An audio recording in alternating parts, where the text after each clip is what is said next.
Good afternoon, everyone. I'm delighted to present my next speaker, and despite having really amazing, funny, strong, inspirational leader speaking beforehand, I'm convinced that my leader is the best one. So I'm hoping you're all going to vote for her at the end of this. So Erin Gainer is currently living in Vilnius, which is very surprising. We'll have a few questions about that. But she, up until 2016, was the CEO of HRA Pharma, an international pharmacy company, and now is the chairwoman of that company because it got sold out to Goldman Sachs in 2016. So I'm very delighted to speak to her because her story is really fascinating from the beginning up to now. So I'll start at the very beginning as well. Erin, you come from a 6-kid family. Now, I've got 3 of my own, and there's so much noise. How did you make your voice heard in a family of 6? Well, so I grew up the youngest child in a family of 6, and I have 4 sisters and 1 brother, so it was mainly girls in the house.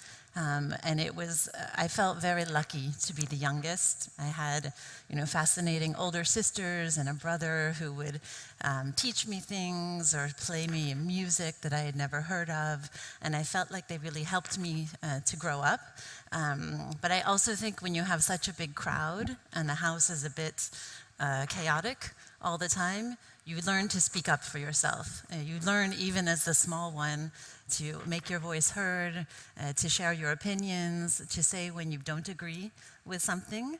And I think when I think now about my career and my life in general, I ended up really using that ability to be the youngest and yet to be visible and to be present, really thanks to this childhood. And your mom was a stay-at-home mom, right? Yes. But yet you somehow, all of you, sought a strong career path. So what kind of role did she play in your life? So our mom is a very strong woman.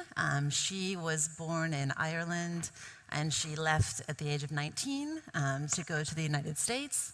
She took a big ship across the ocean like we read or see in films, and really started over when she reached the US. She educated herself and was working and then decided to stay home after having several kids, ultimately 6. But she always told us, and especially her daughters, that you must be financially independent. That was something that she really programmed into our minds, and I think that had a big influence on our decisions in terms of education. 3 of my sisters are engineers, and so we really all sought out to be independent financially, and I think that shaped us and gave us a lot of opportunity to make decisions in our lives. But you didn't choose engineering straight away, right? I was fascinated to hear that your degree was kind of half biomedicine or bioscience and half English literature. Can you tell us a bit more? Because that's not a very European attitude. In Europe you choose and you study something from the beginning to the end. Yeah, in the American system, I think we're lucky oftentimes to have the opportunity to study different disciplines, and I was always drawn to both the literature side of things, as well as the sciences. My father is a scientist. We grew up with science everywhere in the house. We would go on family vacations to scientific conferences. Instead of going to the beach, we would go to a scientific meeting. So I think I always had that culture of science in my genes, probably, but I've always loved literature, poetry, and so I was really happy, again, in the American system to be able to study both disciplines and to get a bachelor's in both. But then ultimately, of course, I had to make a decision on one or the other when it came to a full career. In Lithuania at the moment, where there's a lot of soul searching about educational reform and investment into innovation and into science, and Europe as a whole has quite low in KPIs and is failing to reach them on science and on innovation. Do you have, coming from America, do you see very obvious things that could be changed here, say in Lithuania, to really make science and innovation a priority rather than a kind of, poor cousin? I think one thing that's very important is exposing children early to science and giving opportunities to do, even spend a week or a few weeks with a research group or in a university already starting from junior high school or high school, because it seems very abstract. And so in order to create that curiosity and the desire to innovate, I think it's very important to start early in the educational system. I also think, and I see this in Vilnius, where we live very close to the IT incubator hub in Antakalnis, and I think there's a really vibrant IT environment, as far as I can tell, with lots of innovation, and so that's very promising. And I think those kinds of initiatives, I understand it's somewhat of a public-private collaboration, those are the kinds of initiatives I think that can, create future leaders, international leaders in science and technology. Tips from above. Thank you. So now getting back to you finished university and then you traveled a lot. What did that teach you? And did you ever come, especially as you traveled in Africa, you must have come across huge contrast between your previous life and the reality you were facing there. What did that teach you? Right, so I had the opportunity to travel a fair amount, and I think partly, as we discussed, I have a very strong family, and when you have a strong anchor, you feel that you can go away because you can always come back to that strong anchor. So when I was in university, I studied in Ireland, and afterwards I volunteered for 2 years in the US Peace Corps, which is a voluntary service that sends Americans around the world to help with development programs. So I spent 2 years in a rural community in the bush in Zimbabwe, and I learned a lot, of course.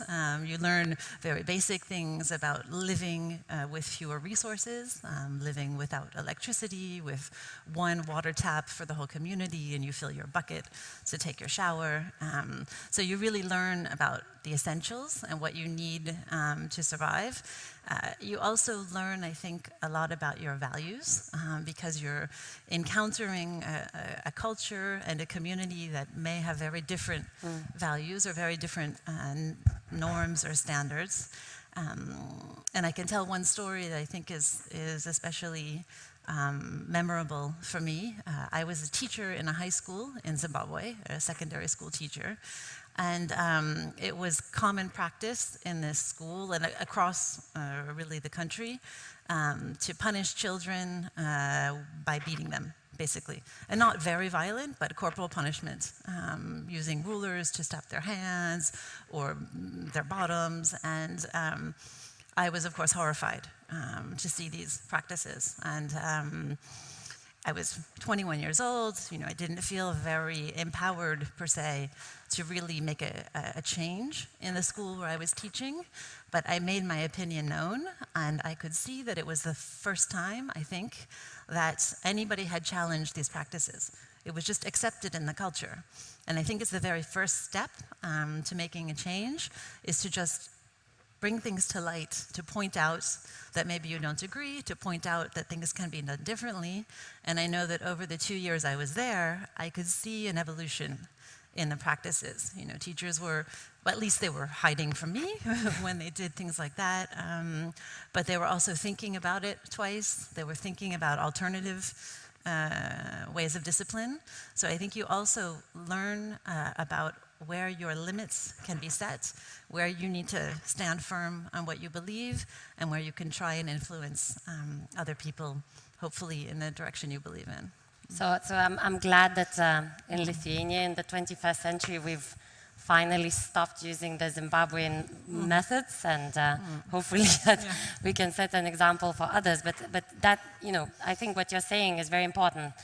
Knowing your limits and knowing where you're not going to bend, where you're not going to compromise, where you're going to say this is my red line is obviously very important. So when you came back, you then started working on a drug, on a reproductive morning after pill drug in your company. So you started from what I understand, a small team of 10 as a researcher, as a research developer, and then 9 years later you became the CEO. I guess we're all dying to know how that happened. It's not the usual transition. Right. Did you have a mentor? Did anyone push you forward? Absolutely. I think in almost every situation where you become a leader or appointed leadership, there are mentors or sponsors that help you along the way. So I joined this company, actually there were 3 of us when I started the company. I started working with the founder, and the company was founded on the idea that there are important unmet needs in especially women's healthcare, and that the pharmaceutical industry as a whole was sort of leaving it by the wayside. There had been a lot of mergers in the industry, and there were very few companies investing in women's healthcare. And so I think I had no background in the pharmaceutical industry. Again, I had a science degree, I had done research in laboratories, I had spent time in Africa, and I didn't imagine probably that I would go into the drug industry, as we call it. But joining this company, I realized that there was a mission and a purpose to the business that was very much in line with what I cared about helping women's health, about improving the public health, about developing important, innovative technologies that could really make a difference in the world. So I started out as a researcher, but I think one of the fantastic things about a small business is that very quickly you do many things. You don't stay in one small, focused, functional role, because by definition there are only 3 or 5 or 10 or 20 people. You have to try, or maybe fail, or maybe learn many different roles. So within a few months of starting in the company, I was at meetings with the US FDA or drug regulators. I was negotiating business deals with partners that would be our distributors in different parts of the world. And so I was able to just sort of learn as I went along. And that, of course, takes some self-confidence, but it also takes a lot of confidence from your boss or whoever is giving you this mission and responsibility. So absolutely, the founder of the company, I think, trusted me very quickly. Either he was very naive or he had a lot of trust in me. I'll never know which it was. And fast forward 8, 9 years later, the company had grown 5 times. The product that I had spent many years researching was finally coming to market, to approval. And so there was a big victory in the business to be able to develop a new innovative product and to get approval from the European medical agencies, from the US FDA. And it was at that time that the founder of the company, again, really my mentor, had the foresight to think about a succession plan. It's not something that happens in all companies, and it's really, sometimes you have founders that are wonderful entrepreneurs, but they stay on and they hold on and they stay there until the bitter end. And I think at some point, when a company grows, the needs of the business change, the skills required to lead it are different. And so he asked me if I would take over as CEO. I would never have imagined doing that. It's not something I had probably planned for on my career path. But I was given that opportunity, and it's the kind of thing you can't turn down. And so at that time, I also had the opportunity to go to business school to learn some things, because I had never looked at a financial reporting statement or thought about talking with shareholders or all of these things that are very typical jobs for a business person. I had no experience. And so I stepped into the shoes of a CEO role feeling maybe like I wasn't entirely capable of doing it. But again, when the opportunity arises, I think you have to seize it. So how did you do it? So, imagine you in your position here, you're a new CEO, you've got 200 people sitting there looking at you and saying, okay, what next? How did you fake it until you made it? Or did you, what was how did you find the strength in yourself to do it? I think there were a number of things. There were some small victories, and we talk a lot about the first 100 days in a new job, and I do believe that the first few months when you take on a job, people are looking at you. I mean, it's really an important time frame in terms of everybody judging you and how you can be successful. I think one thing I did for the first several years was to leverage the credibility that I had as an expert. So I had developed this product now called Ella1 that we were marketing everywhere, and it was becoming the most important product in the business. And nobody in the company was more credible than I was in terms of talking about it, motivating people around the importance of it. And so it was a really good timing kind of in the events where I could leverage that credibility.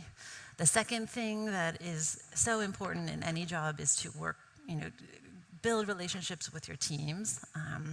And I had been in the business for 9 years, so I knew everybody, but suddenly I was their boss. And your relationships change completely. You do feel quite lonely, I think, at the top. But you really, if you focus on valuing the team, on showing people that you trust them, then they will, really perform incredibly well. And I think for me, one of the greatest successes is when I would feel like rather than leading the team was carrying me. And that's, I think, a symbol of really having gotten to this incredible, productive, mutually beneficial relationship. And did you have to change your leadership style? Did you have to become more, aggressive, outspoken, manly, if you like? I had to communicate more. I think you can never communicate enough when you're a leader. I think in previous roles it was more about, tasks and objectives and targets, but people don't need to be told why they're doing things. And when you're CEO, it's so important to explain, the overriding reason for what we do, the long-term goals, put it into context, and communicate all the time. Because people, it's so important to help everybody understand how they can contribute to this overriding goal and to make people feel valued in their roles. And if you can help create this self-esteem and help give people a purpose and a reason for contributing, then you can really achieve great things. And how would you describe then your leadership style? So I did some thinking about this, and I had coaching. So my leadership style, I believe, was to be very demanding. So I always demand the best performance. So I have very demanding, very high expectations. But at the same time, I like to call it benevolent. So very caring, empathetic, helping to create conditions for people to be comfortable in their work, to create sources of motivation that are maybe not just achieving a number or achieving a target, but things that go beyond that. And that benevolence, I think, part is what was so special in the culture of HRA Pharma where I worked. There was incredible unity of spirit amongst the team members, to the extent that we felt like we were all together and we were all working towards goals that were important to us. So you have that to motivate people, but then you expect and you demand the best performance possible. And that's also rewarding, when people know that they've given their most and given the most. Well, I think the fact that you got bought up by Goldman Sachs is probably, credit to you and your team. They know who to buy. They buy the best. So well done. Now, just getting back to your product. Yes. So your main product is the morning after pill, which, if for those of you that don't know, is a contraceptive pill. Now, with the Trump administration, there's a kind of massive backlash against any type of family planning. How is that going to impact on your business? Do you think it will? Are you worried? Just your quick views. Not only in the US right now, I think we are unfortunately witnessing in many countries in Europe as well, and we see what's happening in Poland and other contexts, we're witnessing a reversal of some of the rights and achievements that we had collectively made for women. And I think it's very sad. It breaks my heart, really, because I think that so many generations of women worked for so long to have certain basic reproductive rights, if you like. And now there's somewhat of a reversal to that. Now, from a business point of view, we're careful. The needs of women, those stay the same. And we've done studies and surveys across countries across Europe or Latin America or the United States. And when you ask women what they want and what kind of needs they may have, they all say that they'd like to have these options. So I'm confident that the need will remain there, and where there's a need and a good product, then you can do a successful business. But I think we also need to be patient. We need to not let down our guard. We need to not accept these new attitudes and these new changes. We need to continue to fight. But I think that if we're patient, then we will be successful. Great. And now you're in Vilnius, your other half lives here. Yes. Do you can see lots of successful women here. You've heard of the new association Lydere being launched. Do you find that there are differences between the way that women work here, say in Lithuania, as compared to France, as compared to the US? What would be those differences? So I should caveat this with I'm not involved in the business environment in Lithuania per se, so I shouldn't, please understand that I'm not an expert. You still notice and observe things, right? I notice. So my sense is that there's definitely a culture of women working here, of being professionals, and that's and being highly educated, and having a career is important and is valued, and I think that's a great start. I mean, if you look at Germany today, you still have a lot of situations where a woman is expected to either have a career or have a family, and so I think there's a very strong baseline and potential here for women to progress in their careers, given that it's valued to be a professional woman.